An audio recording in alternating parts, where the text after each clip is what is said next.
కాబట్టి మెజారిటీ ఇది ఉంటుంది అని చెప్పి మనం భావిస్తున్నాం. రైట్. నుమాన్ గారు కాంగ్రెస్ పార్టీతో నమ్మకంగా ఉన్నటువంటి వ్యక్తి స్టాలిన్. అట్లాంటి స్టాలిన్కు వెన్నుపోటు పొడిచారు. సో స్టాలిన్ లాంటి బలమైనటువంటి వ్యక్తి అండ్ పార్లమెంట్లో కూడా మీకు మొన్న ప్రతిపక్షం బలంగా ఉంది కాబట్టే బిల్లు వీగిపోయింది. సమాజ్వాదీ పార్టీ కానీ లేదంటే డిఎంకే కానీ అటు పశ్చిమ బెంగాల్ దీది కానీ సో వాళ్ళిద్దరు ఓడిపోయినా కానీ స్టాలిన్ని వెన్నుపోటు పొడిచి వెళ్ళారు. ఇప్పుడు దేశం మొత్తం ఇదే చర్చ జరుగుతుంది. ఇండియా కూటమి బలహీనపడుతోంది. ఇప్పుడు పూర్తిగా విచ్ఛిన్నమైనటువంటి పరిస్థితి.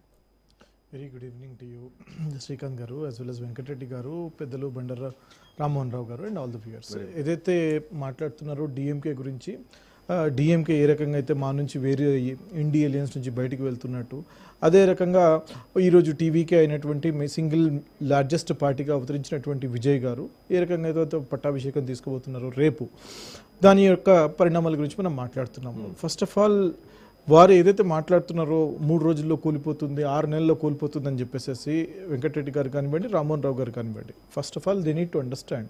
ఈరోజు 2024 లోక్సభ ఎలక్షన్స్ జరిగిన తర్వాత బీజేపీకి 400 పార్ అని చెప్పేసి 240లో ప్యాకప్ అయిపోయారు. ఈరోజు అక్కడ కేంద్రంలో ఉన్నటువంటి ప్రభుత్వం మైనారిటీ ప్రభుత్వం, వారికి ఆక్సిజన్ అందిస్తున్నటువంటిది జేడీయూ అండ్ టీడీపీ. వారు కూడా ఎటువంటి మాటలు మాట్లాడడము, కేంద్రంలో ఉంటూ కూడా వారు ఈ రకంగా మాట్లాడడము ఎంత విడ్డూరం అనిపిస్తుందంటే, వారు కూడా హారోస్కోపీ చెప్తున్నారు, వాళ్ళు జాతకాలు చెప్తున్నారు. ఈ 3 రోజుల్లో పడిపోతుంది, 6 నెలల్లో పడిపోతుంది. ఎలా పడిపోతుందండి? మరి మీకు కూడా మైనారిటీలో డైరెక్ట్ గవర్నర్ ముందే ప్రభుత్వాన్ని ఏర్పాటు చేసుకుని అసెంబ్లీకి వెళ్తే అక్కడ ఫ్లోర్ టెస్ట్ చేస్తే అక్కడ పడిపోయేది ఉండే. ఇదే మంచి పద్ధతి అని చెప్పి I have seen the other interview of MP గారు రఘునందన్ రావు గారు నిన్న మాట్లాడుతూ చెప్పారు 3 రోజుల్లో పడిపోతుంది అని చెప్పేసి. రాజ్ న్యూస్ స్టూడియోలోనే ఆయన మాట్లాడారు. He has given that and similarly Rammohan Rao గారు కూడా దాన్ని రీట్రేట్ ఆయన కూడా ఏమన్నారు నిన్న రాజ్ న్యూస్ స్టూడియోలో రఘునందన్ రావు గారు ఉన్నారు, ఇదే ప్లేస్ లో నేనే కూర్చున్నా, అక్కడ రఘునందన్ రావు గారు కూర్చున్నారు.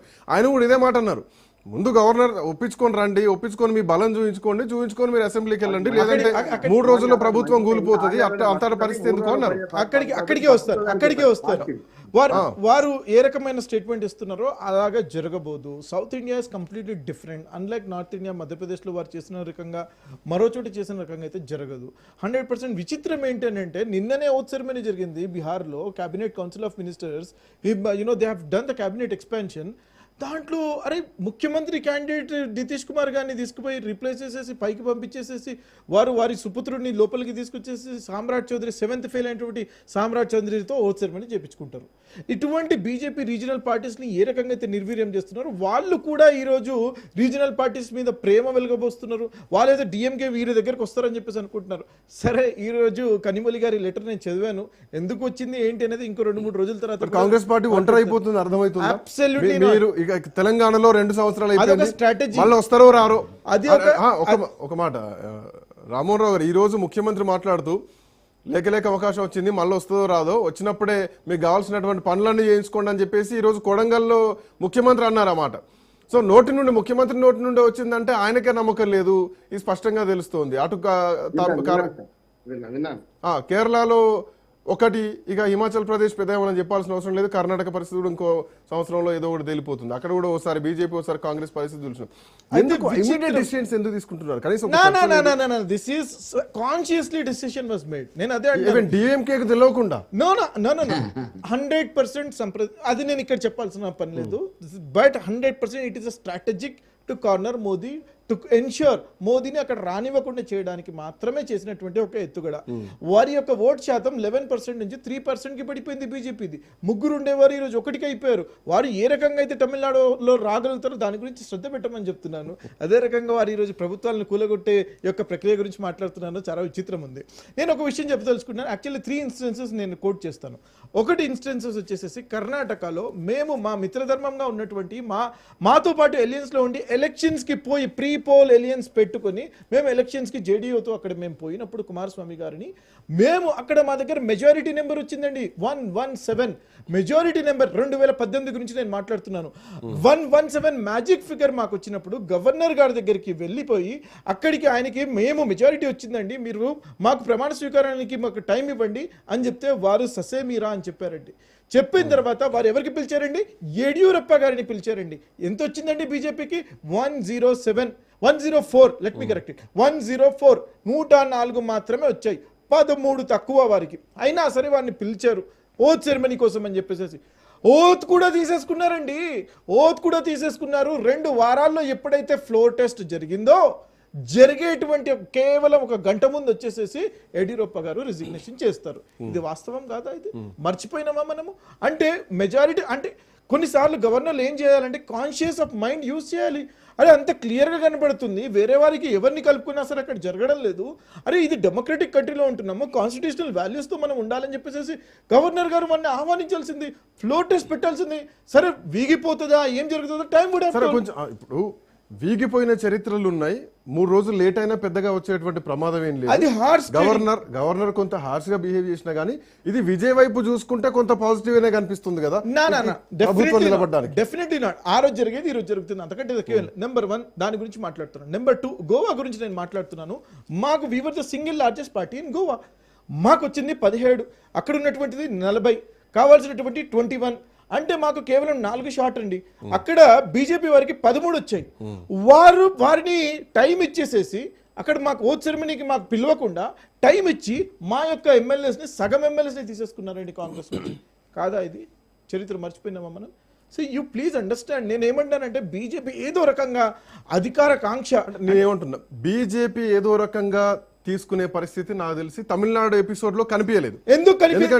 ఎందుకంటే ఏఐడిఎంకే ఆల్రెడీ బీజేపీ అలయన్స్ తో ఉంది అండ్ విజయ్ ఆల్రెడీ దాని సిద్ధాంతం మీద ఉన్నాడు. ఎట్టి పరిస్థితుల్లో అటు నరేంద్ర మోడీని ఇటు స్టాలిన్ ఇద్దరిని విమర్శిస్తూ ముందుకెళ్లారు. ఏఐడిఎంకేని పెద్ద పట్టించుకోలేదు. ఏఐడిఎంకే స్థానంలో టీవీకే వస్తుంది అన్నటువంటిది ఒక చిత్రీకరణ చేశారు రాజకీయాల్లో మొత్తం కూడా. అంటే ఎంజీఆర్ తర్వాత, జయలలిత తర్వాత అట్లాంటి మొహం మళ్ళీ తమిళ రాజకీయాల్లో నాదే, పోటీ అటు మోడీతో ఇటు స్టాలిన్తో. సో ఇన్ని మాటలు మాట్లాడినటువంటి విజయ్ మోడీ సైడ్ పోతాడని మాత్రం అనుకోవడానికి కానీ ఒక్క తమిళనాడు రాష్ట్రం కోసం మీరు 10-12 ఏళ్ల దోస్తాన్ని వదులుకొని ఒక్క తమిళనాడు కోసం విజయ్ ఎటో పోతాడని చెప్పేసి మీరు మీతో నడిచినటువంటి ఫ్రెండ్ వదిలేస్తారా? రాహుల్ గాంధీ ప్రైమ్ మినిస్టర్ కావాలని కొట్లాడిన వ్యక్తిని వదిలేస్తారా? మీతో పాటు మహిళా రిజర్వేషన్ బిల్లును చాలా గట్టిగా ఎదుర్కొన్నారు, ఆ ప్రతులను కూడా తగలబెట్టేశారు, నల్ల షర్ట్ వేసుకుని నిరసన తెలిపారు. ఒకవేళ స్టాలిన్ కి వెన్నుపోటు కాంగ్రెస్ పార్టీ ఒకవేళ వదిలేసే తలుచుకుంటే ఎలక్షన్స్ కంటే ముందే వదిలే వాళ్ళం కదా. మాకు 5 దగ్గర మాకు 30 వచ్చింది.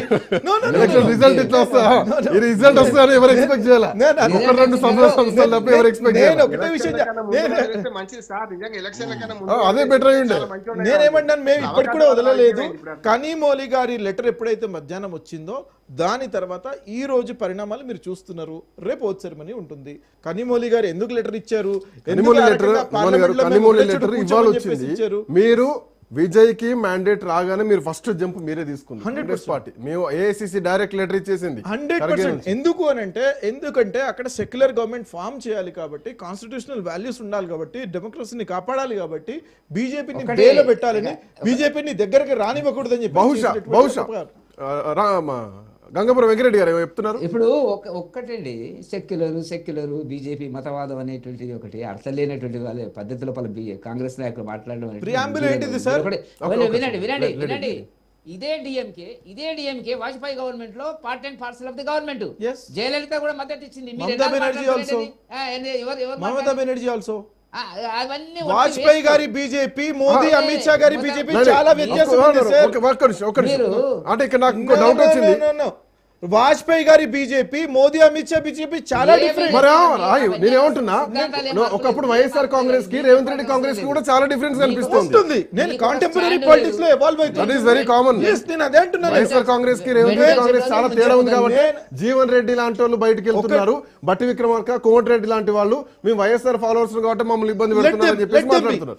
There is 2 different types of Congress in Telangana. ఒకటి మాత్రం నేను చెప్పదలుచుకుంటున్నాను సార్, ఇది ఎవరు డిస్కస్ చేయట్లేదు. ఈ రోజు వారి తండ్రి గారిని, రాహుల్ గాంధీ గారి తండ్రి గారిని అసాసినేట్ చేసినటువంటి వ్యక్తులు ఎవరైతే ఉన్నారో, రాజీవ్ గాంధీ గారిని హత్య చేసినటువంటి ప్రభాకరన్, ఎల్టీటీ జైన్ కమిషన్ ఏర్పాటు చేసిన తర్వాత they have direct links with DMK అని చెప్పేసి చెప్పినటువంటి మాట వాస్తవం కదా. ఇది కమిషన్ రిపోర్ట్ చెప్తున్నాను. నేను నా అంతటి నేను చెప్పట్లేదు.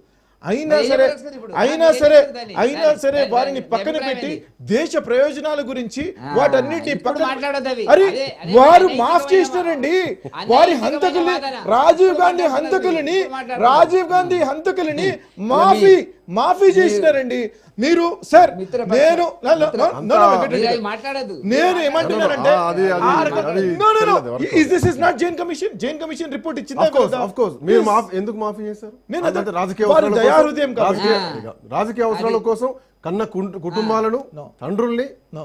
Yeah, నేను it is possible. No, no, no. రాజకీయం కోసం అట్లేదు రాజకీయం దేశ మరి మీరు ప్రయోజనాల అనేది కోసం రాజకీయం అంటున్నా. కోసమే. మరి దేశ రాజకీయం కోసం దేశ ఏమైనా చేస్తారో ప్రయోజనాల మీరు గురించి చెప్పండి. అంటున్నాను నేను పవర్ పాలిటిక్స్ లో మీరు కాంప్రమైజ్ అయ్యింది. ఒక్క చిన్న బ్రేక్